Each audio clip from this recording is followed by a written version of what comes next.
Alô, gente boa. Eu estava aqui no maior pique com vocês gravando quando a internet caiu e aí a gente teve que recomeçar. Para mim, isso é pior do que me amarrarem e ficarem me batendo, essas interrupções, porque eu não faço nada programado, tudo sai espontâneo na hora do meu coração, então é um verdadeiro estupro pelo meu ser. Quando erram ou quando a internet cai, porque eu aqui, quem me acompanha sabe que pela misericórdia de Deus, até o dia de hoje, eu não erro. Eu começo e vou até o fim e não tem equívoco. Agora, é muito desagradável quando você trabalha nesse nível de espontaneidade e aí chegam e dizem, olha, tem que recomeçar tudo depois de você ter falado um tempão com a espontaneidade melhor do seu coração, porque a internet caiu. Então, eu estou decidido daqui para frente, não agora, mas das próximas vezes, a gravar sem internet. Depois a gente põe no ar. Eu não respondo pergunta nenhuma ao vivo mesmo aqui, então tanto faz como tanto fez. Esqueçam agora e vamos começar. Eu estou naquele parêntese que eu pedi permissão para abrir há 2 meses e meio atrás, e para vir a Lucas 15, parábola da ovelha perdida, da dracma perdida, dos filhos perdidos, do administrador infiel, e atravessamos tudo isso, o rico e o Lázaro, a conversa sobre o inferno e o significado dele, como é totalmente diferente das projeções religiosas e das doutrinações religiosas. E eu disse que iria continuar um pouco mais aqui em Lucas, e eu estou em Lucas 18, numa pergunta que aparece no verso 8, que diz assim, contudo, quando vier o Filho do Homem, achará porventura fé na terra? Você consegue repetir comigo essa pergunta de Jesus? É uma pergunta retórica. Porventura, quando vier o Filho do Homem, ele encontrará porventura fé na terra? Repita comigo mais uma vez. Porventura, quando vier o Filho do Homem, ele encontrará porventura fé na terra? Que é isso? Se a gente olhar para a quantidade enorme de confissões religiosas de fé ou de crença no planeta, 90 e tantos % dos habitantes da Terra praticam alguma coisa que eles chamam de fé, ou de crença, ou de filosofia espiritual. A grande maioria, esmagadoramente, mais gente confessa que tem algum tipo de fé do que os que dizem que são agnósticos ou ateus. E no cristianismo, que tem aí o seu 1,5 bilhão de professantes de fé espalhados pela Terra, mais concentradamente no ocidente do planeta, tem essa multidão inteira que diz que crê. E são pessoas, na maioria das vezes, ou fanáticas, ou então que carregam a bandeira, mesmo que não tenham esse tipo de devoção profunda a nada, mas pelo menos o estandarte, ou a identificação, ou a resposta aos censos, fazem esse indivíduo, essas pessoas, dizerem que são cristãos. E aí é a soma do pacotaço inteiro que nos colocaria nesse grupo de 1,5 bilhão de cristãos planetários.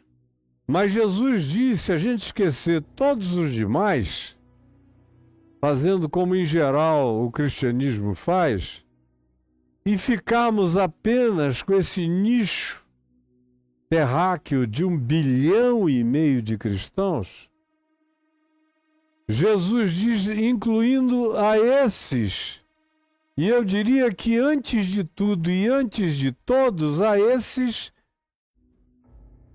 prioritariamente. Embora quando Jesus tenha dito as palavras que disse aqui em Lucas 18:8, o público imediato ao qual ele estivesse se dirigindo fosse um público de fariseus, puritanos, religiosos, seus acadêmicos, seus pensadores, seus escritores, seus escribas, a multidão do povo que se reunia por curiosidade ou por interesse em cura ou em qualquer outra coisa positiva, negativa ou neutra, e os discípulos dele, que estavam ali presentes, os chamados apóstolos e alguns outros. Esse é o público imediato aqui de Lucas 18:8. É para esse público imediato que Jesus lança essa questão retórica. Quando porventura voltar o Filho do Homem, encontrará fé. Fé. E por fé, ele não está falando de crenças variadas. Ele não está falando algum tipo de aposta no transcendente, no luminoso. Ele não está falando de apreciação pelo sagrado. Jesus não dava a mínima para o sagrado. Quando você usa a palavra sagrado vinculadamente a Jesus, você está cometendo um absurdo semântico e teológico e fenomenológico, porque o sagrado é uma coisa contra a qual Jesus briga o tempo todo. Vocês é que não notaram, porque não sabem nem fazer a diferença etimológica, que é seríssima. Mas, pois bem, Jesus está falando, porventura, quando voltar o Filho do Homem, encontrará algum tipo genuíno de fé na terra? Os apóstolos ficaram olhando uns para os outros. Os judeus devem ter pensado: que cara mais presunçoso. Não está levando em consideração a minha fé, a que eu mantenho com toda a força puritana, com jejuns, com orações, com dízimos, com pagamentos, com dedicações.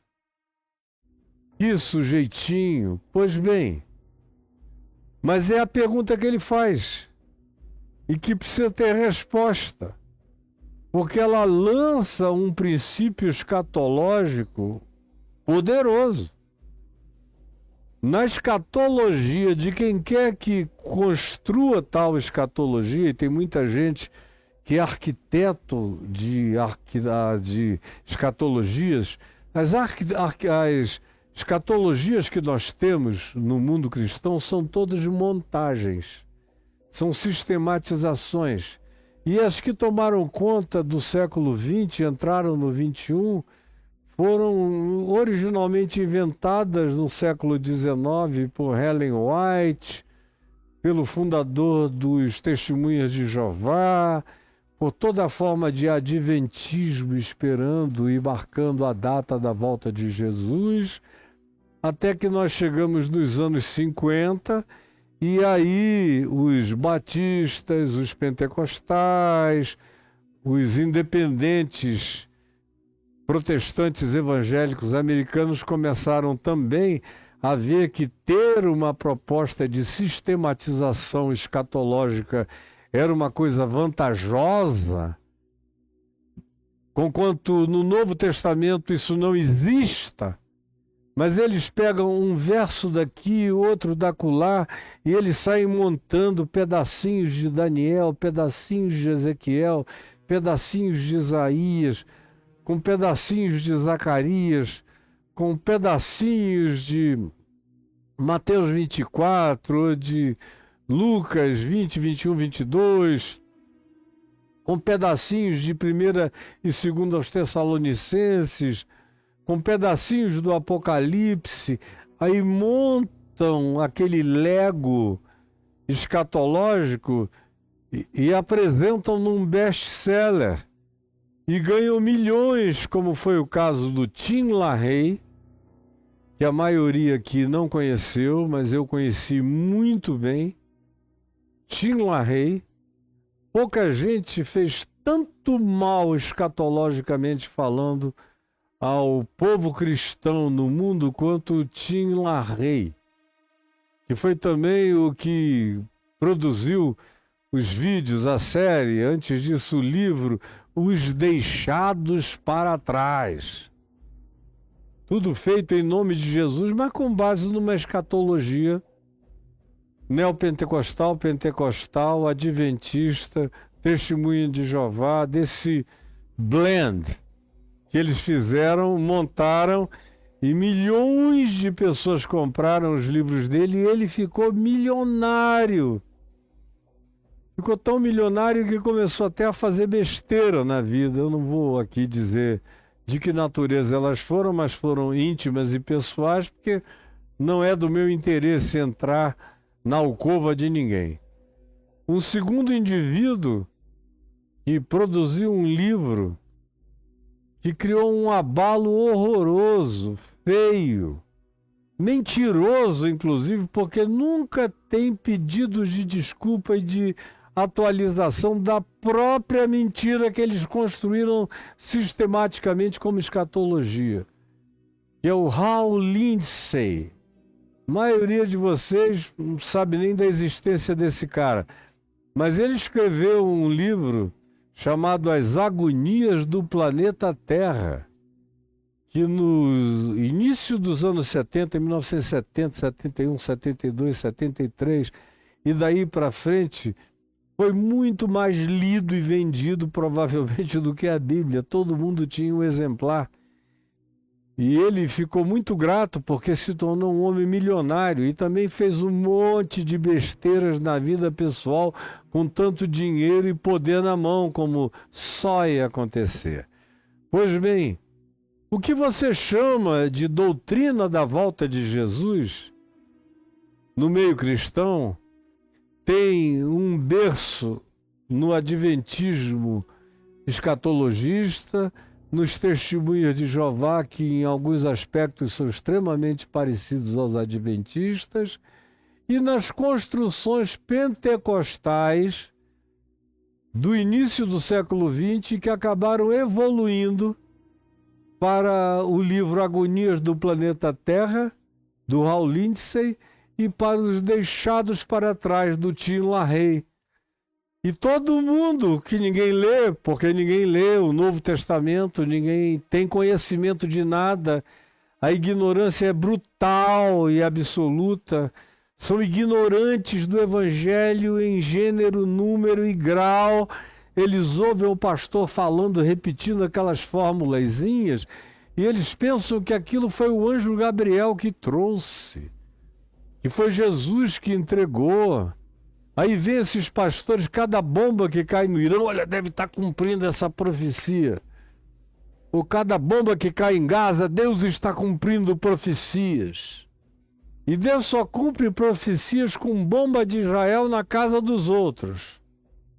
Porque eles também se tornaram sionistas ideológicos, sem nem saberem nem perceberem. Eles cultuam o Israel dos israelenses, do sionismo, do Netanyahu, cultuam, sem lerem o que Paulo diz em Romanos 9, 10 e 11, sem lerem o que Jesus diz a respeito disso em Mateus 24, sem lerem o que Jesus diz em Mateus 20, 21, a respeito dessa situação, e 22, sem observarem o fato de que no Apocalipse você praticamente encontra duas alusões ao nome Israel, e diluidamente com algo que se parece muito mais com a universalidade do povo de Deus na terra do que com uma etnia, um povo, um lugar no espaço-tempo,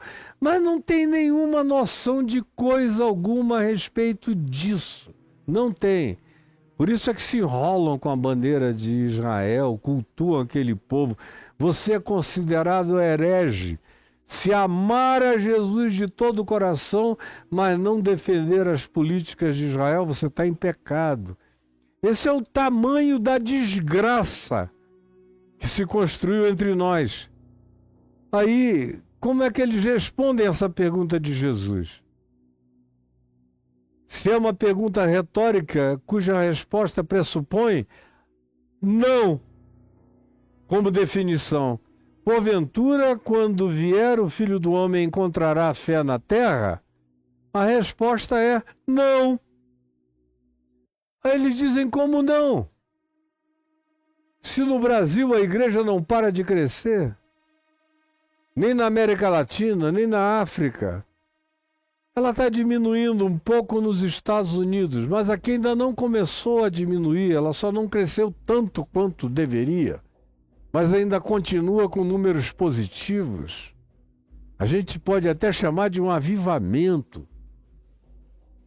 Mas Jesus, à medida em que os tempos passam e a gente vai entrando nessa era pré-escatológica, princípio das dores, o mundo vai ganhando configurações de natureza apocalíptica.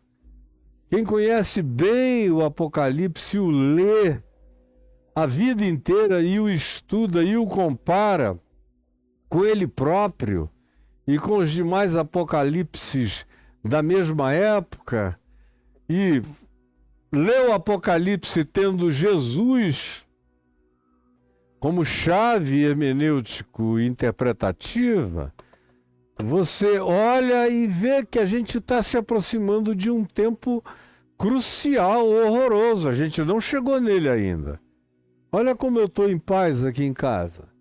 Vai chegar uma hora em que não haverá mais lugar nenhum de paz na terra.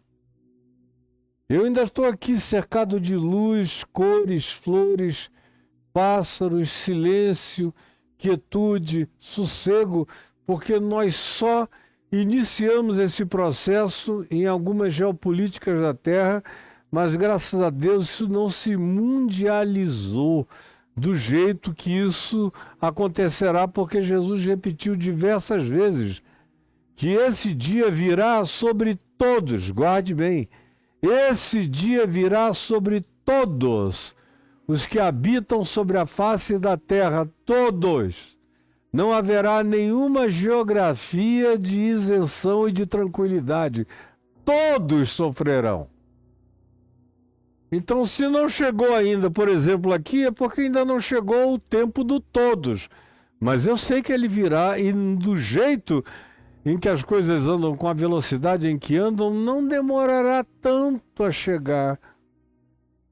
A gente tem que se preparar para o que vai acontecer nos próximos 10, 15, 20, 30, até 50 anos, onde o apocalipse zumbi vai tomar conta do planeta com um monte de androides e inteligências artificiais e o pior dos mundos se fundindo, todas as piores ficções que a imaginação humana já produziu vão acontecer simultaneamente em lugares diferentes do planeta.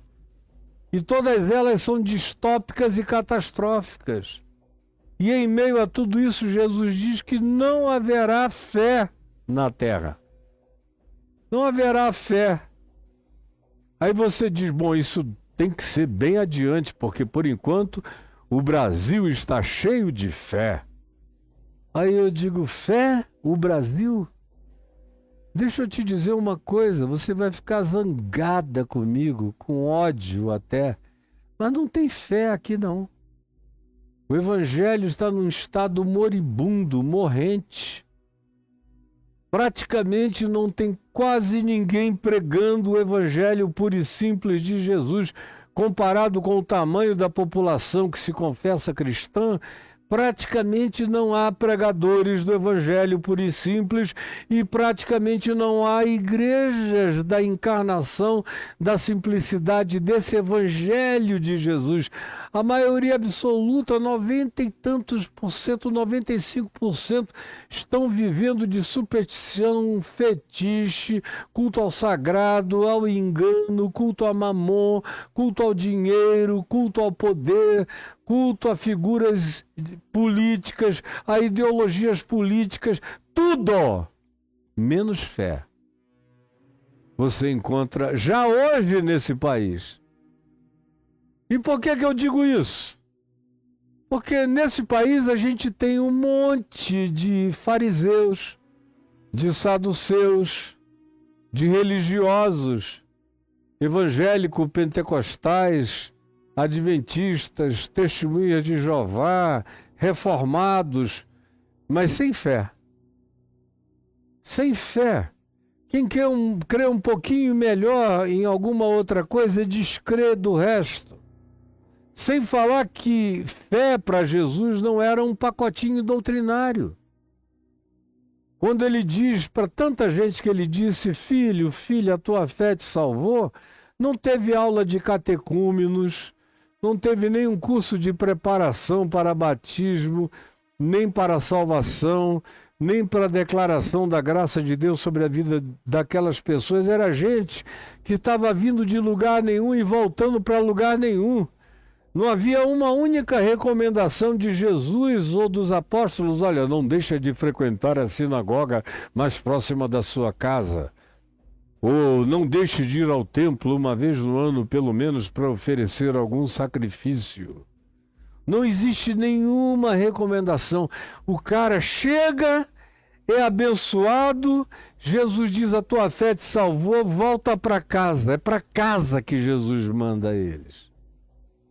Sem doutrinação de nenhuma natureza, mas Jesus diz, em verdade eu vos digo, como é o caso do centurião romano, em todo Israel, com doutrinação de todos os rabinos, eu jamais encontrei ninguém que tenha a fé desse centurião romano.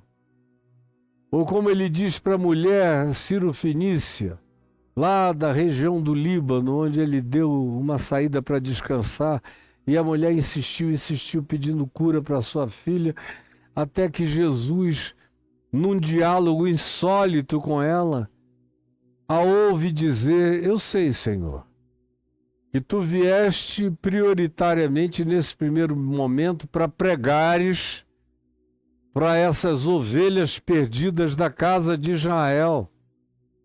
Eu não sou membro e não tenho essa etnia, não tenho nada disso. Mas eu sei quem tu és, eu tenho fé em ti. E eu sei que a tua bondade e a tua compaixão são tão grandes que até as migalhas que caem da tua mesa podem atender às necessidades do mundo inteiro, começando pela minha vida, pela minha casa, pela salvação da minha filha. Aí Jesus olha para ela e num rasgo de perplexidade linda, ele diz, ó mulher, grande é a tua fé. O que ele não disse para nenhum judeu, em lugar nenhum, em circunstância nenhuma. Jesus não louvou a fé de judeu nenhum, mas louvou a de um centurião romano e de uma pagã cirofenícia fora das fronteiras de Israel, de um indivíduo que hoje estaria habitando o Líbano, aquela senhorinha. Portanto, o que Jesus chama de fé não é o que a tua igreja chama de fé, nem os reformados chamam de fé, nem os neopentecostais chamam de fé para cura e milagre, nem qualquer denominação chama de fé, nem os católicos chamam de fé. Eles chamam de fé a catequese, a doutrinação, o esquema de validação, mas não o que Jesus chamava, que é essa explosão de dunamis de confiança na certeza do amor de Deus que não falha em favor de todo aquele que o invoque sinceramente em espírito e em verdade, aonde tudo o que não conta e que não presta para servir de validação para nada é o pedigree, é a doutrinação, é o batismo, porque você lembra que Jesus mesmo não batizou jamais ninguém. A gente não ouve e não lê nenhuma narrativa de Jesus batizando os seus próprios apóstolos. Se alguém os batizou, foi João Batista, porque Jesus mesmo não. E você anda aqueles 3 anos e 4 meses ou 5 meses com Jesus e os apóstolos, você não vê Jesus em lugar nenhum mandando fazer uma catequese, separar alguém para depois que ele estivesse catequizado ser batizado nas águas, ou por aspersão, ou por efusão. Nada, isso tudo é invenção do cristianismo, com assimilações também de natureza pagãs e não apenas de João Batista. Porque muitos outros grupos religiosos praticavam os seus próprios ritos de iniciação batismal, mas Jesus foi totalmente anárquico em relação a isso. E pergunta: porventura, quando vier o Filho do Homem, encontrará fé na terra? Portanto, isso nos induz a fazermos uma pergunta: de que fé Jesus está falando? No capítulo 18, ele começa contando uma parábola sobre o dever de orar sempre e nunca esmorecer.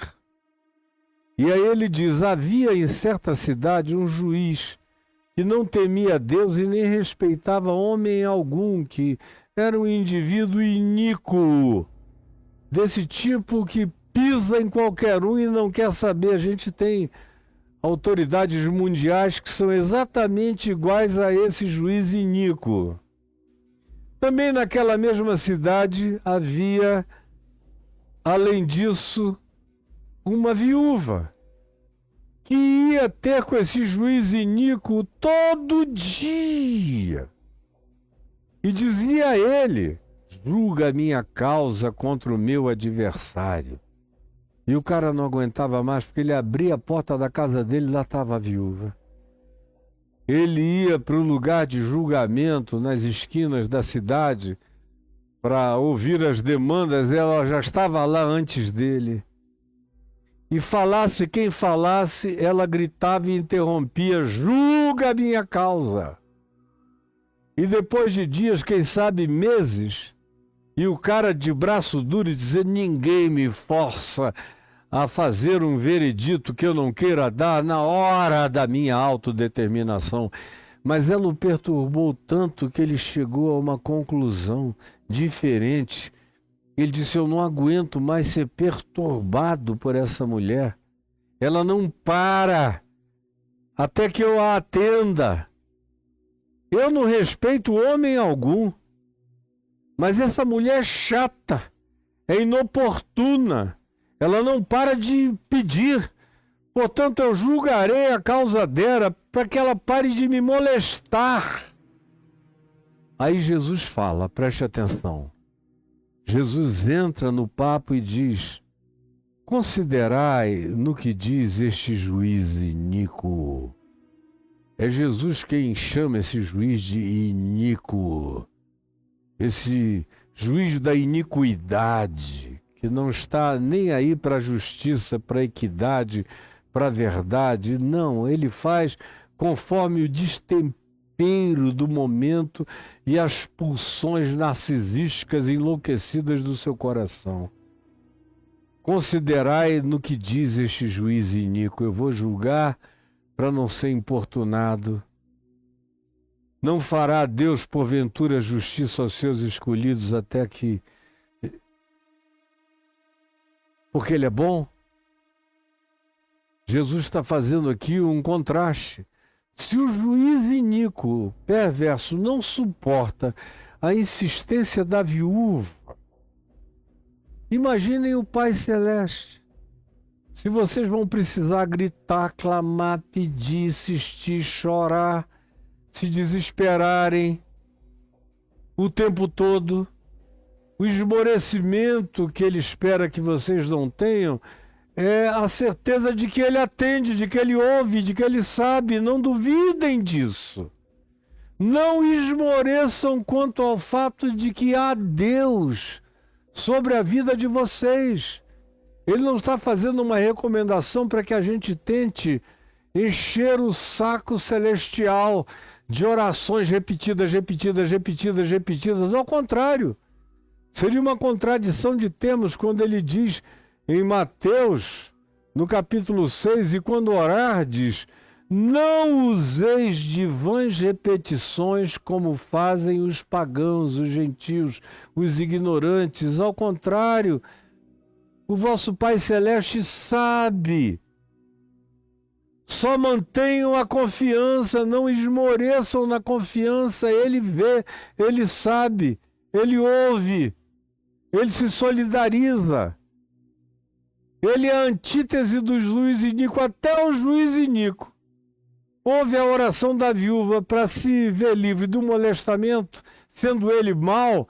Imagina o Pai que é bom, que é compaixão, que é misericórdia. Ele ouve.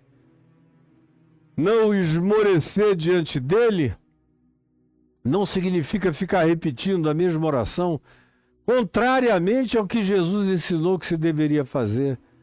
É não esmorecer na confiança, na esperança, na certeza de que Ele ouviu, de que Ele recolheu as minhas lágrimas no seu odre, que está tudo diante dEle, que o meu falar é inapagável diante do Eterno. É disso que Jesus está falando.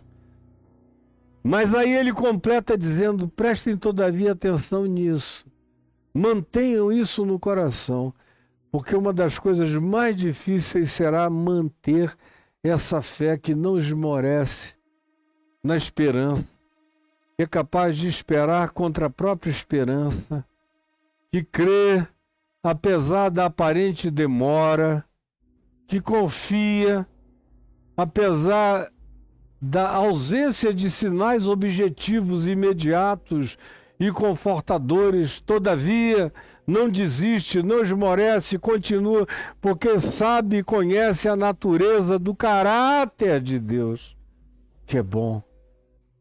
Isso de um lado. Mas de outro lado, eu pergunto a vocês, e quero que vocês fiquem pensando: porventura, quando o Filho do Homem for voltar, ele vai encontrar algum tipo de fé dessa natureza? Perseverante, amorosa, confiante, sincera, lúcida, silenciosamente entregue, pacificada diante dele? Porventura? E a resposta, qual é? Não. Agora, uma vez que a gente diz isso, e chega nesse momento aqui, quando ele inicia o verso 9, que é uma sequência, propôs também. Esse também chama o que está no contexto antecedente para bem juntinho. Portanto, a parábola do fariseu que estava presente nesse ambiente com os seus escribas, ele é protagonista da plateia, dos mais importantes. Chegaram lamuriando e terminaram ridicularizando Jesus, mas estavam lá. Nunca vão embora. Ficam para perturbar. Aí Jesus, depois disso, diz: eu tenho uma outra história a contar também a vocês. E aí ele diz: essa parábola é para alguns que confiam em si mesmos, porque se consideram justos. Obviamente, ele estava, antes de tudo, fazendo alusão aos fariseus. Se consideram justos, superiores, mais puros, mais santos, mais puritanos, os eleitos de Deus, os que são donos dos cartórios divinos, autenticadores de firmas para ver quem vai entrar no céu. Esse é o pessoal que Jesus está encarando e denunciando, que é justamente esse pessoal que você aplaude e com o qual você se identifica sem perceber a loucura do que está fazendo. Os que se consideravam justos e desprezavam os outros, publicanos, meretrizes, pecadores, não frequentadores de sinagoga, que não dão o dízimo, que não aparecem para aplaudir as coisas que Deus quer que lhes sejam aplaudidas. Nós somos superiores a esse pessoal todo. As práticas e os caminhos religiosos da nossa vida demonstram a nossa superioridade. E aí Jesus diz que eles desprezavam os outros, e o verso 10 afirma: 2 homens, considerando que o contexto ao qual eu me dirijo é esse tipo de gente que está aqui também me ouvindo, eu quero dizer mais uma história.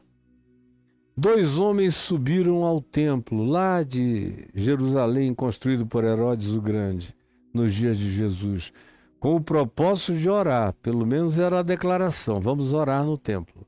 Eles não estavam juntos, mas cada um subiu, bem separadamente, um do outro. Um era um fariseu, todo cheio de santidades pessoais, puritaníssimo.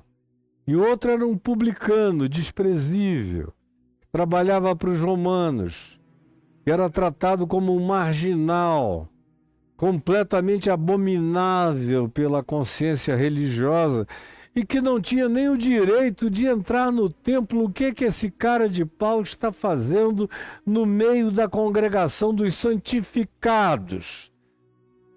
Ele não tem compromisso nenhum com o sustento desta casa, como vocês ouvem o tempo todo por aí.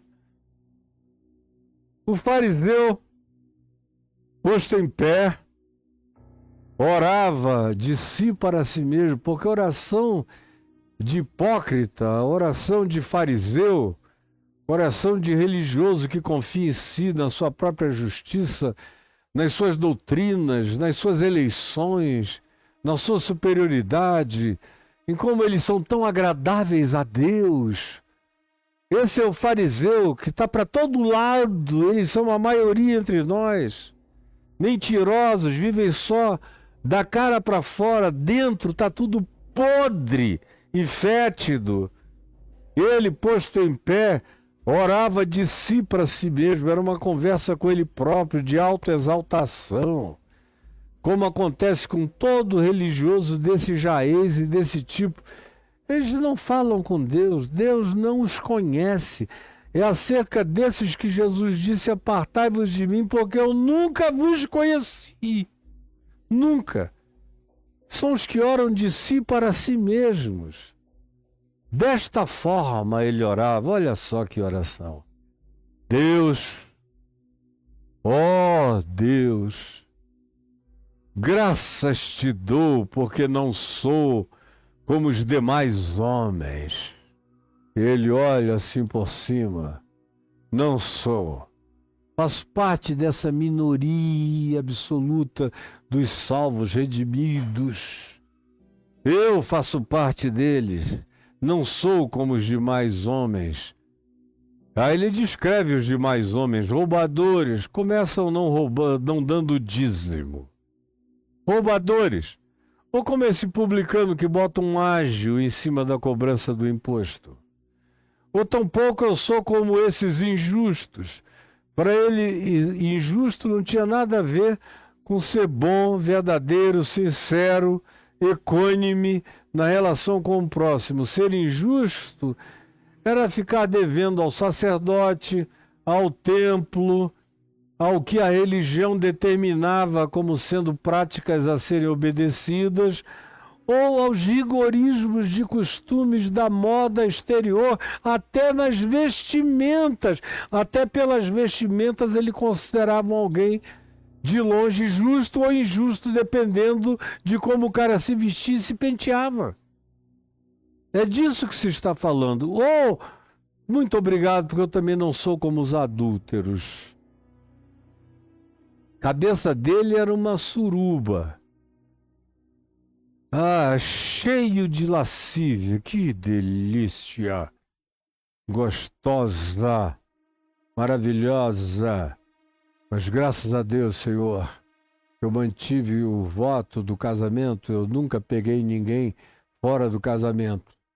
Quem me dera se eu pudesse, mas é pecado e eu não vou transgredir. Mas só Deus sabe como o coração do cara carregava um harém de adultérios, de prostituições, de lascívias, de desejos, de cobiça, como acontece com a vida da maioria dos religiosos. Quanto mais repressão externa, mais incubamento de adoecimento, de perversão na imaginação promíscua que eles próprios produzem nos seus interiores. Mas eu não sou como os demais homens, roubadores, injustos e adúlteros, nem ainda eu sou como esse publicano que está ali, canalha, safado, que tem o desplante de vir aqui orar, nem deveria estar aqui se enxergasse. Diferentemente deles todos e daquele publicano, eu tenho fé. Essa fé é comportamentalmente superior. Além disso, eu jejuo 2 vezes por semana. Eu jejuo e Deus sabe que eu jejuo 2 vezes por semana. Passo fome por amor a Deus. E mais do que isso, dou o dízimo de tudo quanto ganho. Separo logo, vou separando e levo e dou. Não tenho débito com a casa do Senhor, nem com os sacerdotes, nem com ninguém. Meu dízimo está inteiro. Eu não socorro pobres, porque eu pago o dízimo. Não quero saber de necessitado, é um bando de gente amaldiçoada, que só está pobre porque Deus desprezou. Se dessem o dízimo, não estariam nessa situação, mas graças a Deus, eu sou superior a isso tudo e eu dou o dízimo de tudo que eu ganho. Essa é a fé do fariseu. É acerca dessa fé que Jesus está falando, que nos dias dele já superabundava para todo lado, mas que ele não considera fé. Ele considera a fé a manifestação do centurião romano. Nunca vi em Israel ninguém com a fé desse homem. Considera a fé o que é expresso pela mulher cirofenícia. Grande a tua fé, mulher, seja feita contigo conforme tu queres.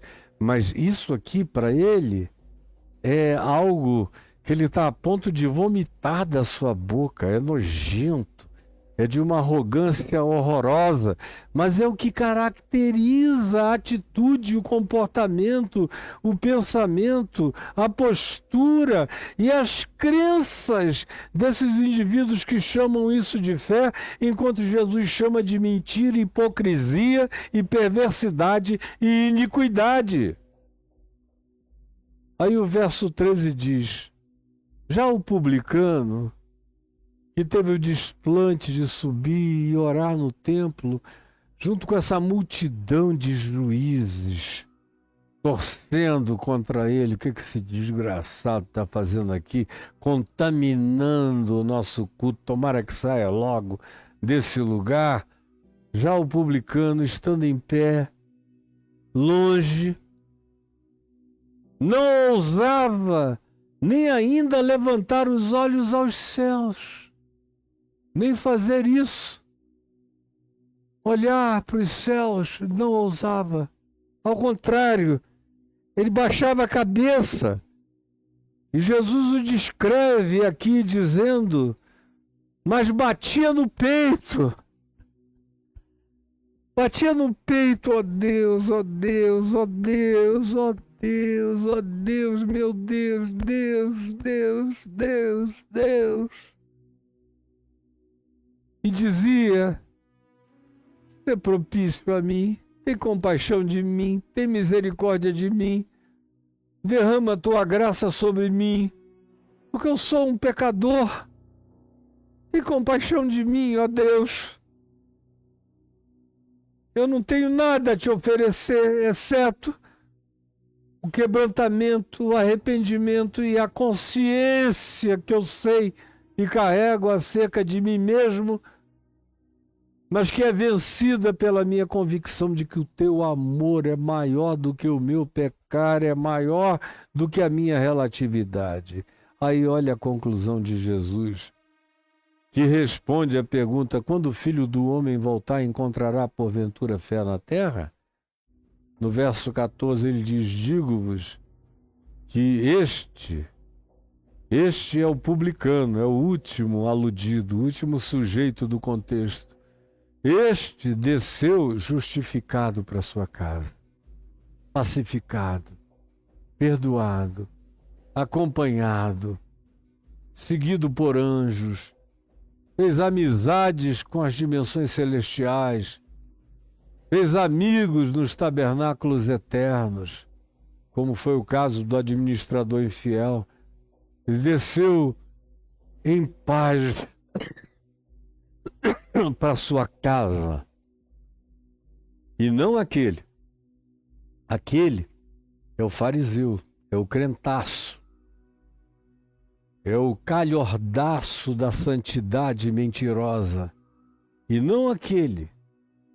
Porque todo aquele que se exalta, que diz eu sou o máximo, eu obedeço a Deus, eu sirvo a Deus, eu jejuo, eu sou piedoso, eu não traio, eu não adultero, eu não sou como os outros homens, eu me dedico, eu não falto às reuniões, eu dou o dízimo de tudo. Eu sou esse cara que Deus não tem como não ter prazer, eu compro o prazer de Deus com meu dinheiro, as minhas posturas e meu comportamento de exterioridade apenas, porque no coração Deus sabe o que acontecia lá dentro. Eu vos digo que o publicano, o pecador, desceu justificado para sua casa, para dormir em paz. Mas aquele que se exalta vai ser humilhado. Vai ser humilhado. Mas o que se humilha, batendo no peito, esse será exaltado. Quando Jesus disse, quando porventura vier o Filho do Homem encontrará fé na terra, eu pergunto a você, de que natureza de fé ele estava falando? A que manifestação de fé ele fazia referência? E no contexto, na sequência, depois de falar de fé, ele dá dois exemplos do que chamavam fé. A fé do fariseu, que para ele, Jesus era uma abominação religiosa e sagrada, e a fé do publicano, que para ele era genuína, pura, simples, nua, desvestida, quebrantada, entregue, sem justiça própria, totalmente dependente da graça, da misericórdia e da justificação que vem dos céus, e não da autojustificação que vem das palavras de arrogância proferidas por figuras desse tipo. Eu digo a vocês o seguinte, quando Jesus voltar, vai estar cheio de fé de fariseu nesse mundo. Lotado. Lotado. Eu não fico pensando que o cristianismo vai acabar, nem nada disso. Eles vão estar aqui. Só que é essa fé que Jesus abomina, acerca da qual ele diz aos laudicenses que também tinham aderido à teologia do domínio, à teologia da prosperidade, da riqueza, do dinheiro, à teologia dos poderes, à teologia das expressões de ascensão social, a teologia dos emergentes. Está lá no Apocalipse, leia. Leia. Capítulos 2 e 3, o que ele diz a todos e aos laodicenses também. Porque vocês são assim e não se enxergam, eu estou a ponto de vomitar vocês da minha boca. Isso que a gente tem aqui em volta é pior do que eram os laodicenses. Isso aqui já está vomitado da boca de Jesus. Ele não tem estômago para isso aqui. Então, me responda a pergunta: quando voltar o Filho do Homem, que natureza de fé é que ele vai encontrar do planeta? Nós temos a abundância da fé dos fariseus na terra inteira, e no ocidente da terra especialmente, e no cristianismo prevalentemente, e no judaísmo igualmente. E entre os muçulmanos também. Eventualmente ele vai encontrar muito mais fé no oriente da Terra, no extremo norte planetário, no extremo sul planetário, entre os alienados, entre as pessoas que estão nas ilhas dos povos, que nunca receberam nenhuma catequese. E essa é a bem-aventurança deles, porque eles não foram poluídos pela religião, eles mantêm apenas uma intuição sincera diante do fato de que deve haver um amor sublime por trás do universo, porque a vida está cheia de detalhes, de carinhos, de amor, de bondade, de cores, de flores, de sementes que abrem, de frutos doces, que a maioria das pessoas que não foram condicionadas pela religião enxergam na manifestação da criação gritos do amor de Deus, enxergam as digitais do amor de Deus, e muito mais provavelmente ele vai encontrar fé nesses que nada sabiam, do que nesses que carregam a presunção do saber e que estão distantes e afastados dele, como não se pode nem imaginar. À luz desse contexto, quando ele diz: quando vier o Filho do Homem, que natureza de fé ele encontrará na Terra? Encontrará alguma fé que o agrade no planeta? Aí ele conta duas manifestações de fé nessa história. Uma é prevalente, é da maioria, é sua, fariseu que me ouve. E a outra é do abominável, do marginalizado. E ele diz: o marginalizado será justificado por mim. É justificado. Agora os outros, porque a religião cria um espírito de autoexaltação. Vocês serão humilhados. Apartai-vos de mim, todos vós, os que praticais a iniquidade. Eu nunca vos conheci. Senhor Jesus, permite que essa palavra tenha entrado no coração de alguém. Eu sei que as resistências são brutais. Não querem ouvir. Esse evangelho puro, simples, genuíno, generoso, escorreito de Jesus causa coceira nos ouvidos dos religiosos que querem apedrejar. Se pudessem, o fariam. Mas eu te agradeço por aqueles que não têm pedigree, que batem no peito, que não ousam olhar para cima, em cujos corações tu fazes morada definitiva e eterna. Permite que alguém, que alguns ou que muitos, pela tua misericórdia, tenham entendido a simplicidade dessa palavra. É o que eu te peço, em nome de Jesus. Amém e amém. Olha só, gente boa, nós Temos ainda aqui em Lucas algumas outras coisas a falar, mas eu vou parar por aqui. E amanhã eu já voltarei direto para Mateus, no capítulo 20, para a gente dar prosseguimento, chegar até o capítulo 28, que é quando termina o Evangelho de Mateus.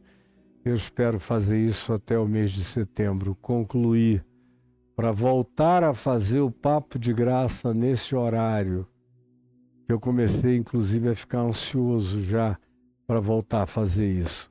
Papo de Graça que deverá ser feito por mim e pela minha mulher, pela Adriana. Já não pelo meu companheiro Braulio, que está fazendo outras coisas, mas está bem, graças a Deus. E a Adriana vai ler as perguntas, eu vou responder, vai ter muita interatividade. Agora você que está me vendo aqui, está vendo passar aí um Pix de CPF, onde está escrito Caio e Adriana. Se é CPF, está escrito Caio e Adriana, é porque a finalidade dele é pessoal. E por que ele está aí, se eu normalmente não faço isso? Foi porque amigos insistentemente me pediram, dizendo a gente também quer participar da sua vida pessoal. Então, está aí, CPF passando com o Pix. Em segundo lugar, tem outro Pix. Já não é pessoal, é o CNPJ, é para o meu ministério, não é para mim. É para o meu ministério porque eu não faço nada sozinho. Nada, eu preciso de gente trabalhando, cortando, editando, iluminando, preparando, divulgando, organizando. Tem um time atrás de mim. Você que só me vê aqui pensa que eu faço tudo só. Eu não consigo fazer tudo só. Eu nunca fiz tudo sozinho. Só no iniciozinho da minha vida de fé que eu ia para as praças pregar sozinho. Mas logo começou a juntar tanta gente que eu tive que começar a receber ajudas. Então, vai fazer 52 anos que tudo que eu faço com a ajuda de outros comigo. Isso se chama ministério. É o meu ministério, é o meu serviço, é o que eu faço na pregação da palavra e muitas outras coisas que eu faço, mas eu tenho ajuda de terceiros. Então, o CNPJ está aí para você se tornar comprometido, solidário, cooperador, ajudador. Eu preciso de você. E não tenho barganha a fazer, promessa nenhuma a te fazer. É um privilégio para você ajudar a pregação séria e sincera do Evangelho. Eu estou dando a você esse privilégio. E não estou fazendo nenhuma promessa a respeito, porque eu não sou camelô de nenhuma natureza. Agora, tem aqueles que dizem a lei do Pix, tem alguma outra forma de contribuição com o seu ministério? Tem. Escreva aí, aqui, ó, caiofabio.com.br. Escreveu? Aperte o Enter. Entrou aí em cima, está piscando contribuição ali em cima, ó. Clica que cai nessa página branca, onde eu agradeço. E tem duas contas bancárias, do Santander e do Banco do Brasil, com as contas e as suas respectivas expressões de CNPJ para você colaborar, contribuir com o Ministério. E ali embaixo tem mais opções de contribuição. Você clica, chega logo aí, os mesmos bancos se repetem para você fazer um depósito ou transferência bancária, e abaixo tem os cartões de crédito Visa, Mastercard, American Express, Diners Club, cartão Elo, para quem quer fazer aquela doação programada, às vezes meses adiantado, você programa para mês, para cair no dia X de cada mês, que é quando você tem certeza que terá dinheiro na sua conta. Embaixo tem o PagSeguro, e para quem me assiste no exterior, que são milhares de pessoas, você pode me ajudar no PayPal.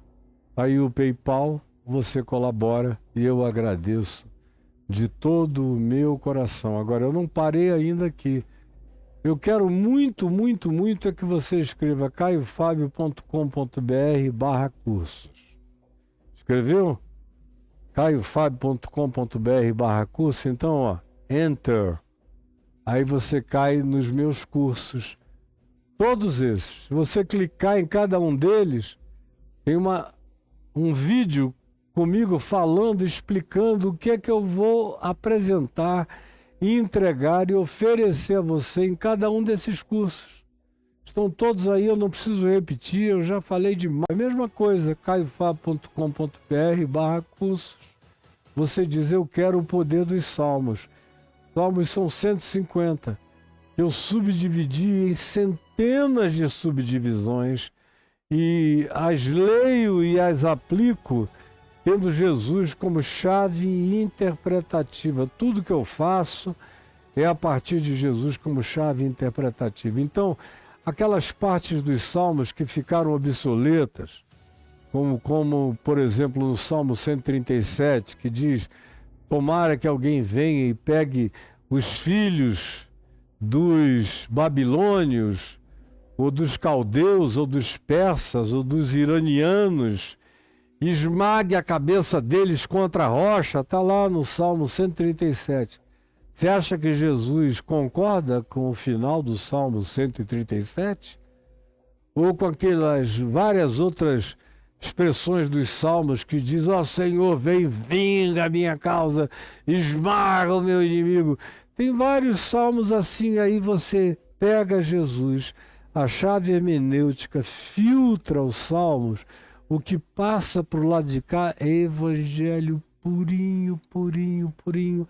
Aí você ganha dezenas de tematizações do evangelho aplicadas ao cotidiano humano que vem dos salmos com aquele gosto, com aquele cheiro, com aquela doçura, com aquela edificação, com aquele poder que Jesus atribui a toda palavra que seja evangelho, que seja boa nova, que possa ser apropriada pela fé e, em sendo apropriada, se cumpre pela fé em favor da nossa vida. E o que você vai provar é uma inabalabilidade de fé incomparável. Peça o poder dos Salmos. E você que diz, eu já li o Divã de Deus 1, 2 e 3 do Caio, eu já fiz isso e aquilo. Olha, tudo que eu fiz antes é da creche, comparado com o que eu estou te oferecendo agora. Essas são interpretações da minha mais cotidiana e contemporânea maturidade, de 70 anos andando para 71 anos de idade. Tudo que você ouviu antes foi lindo, mas tudo que eu estou te dizendo agora é melhor. Então vai e pegue o poder dos Salmos para você, tá bom? Um beijo, Deus nos abençoe, fique com Jesus e até amanhã, com a graça de Deus. Amém, amém e amém.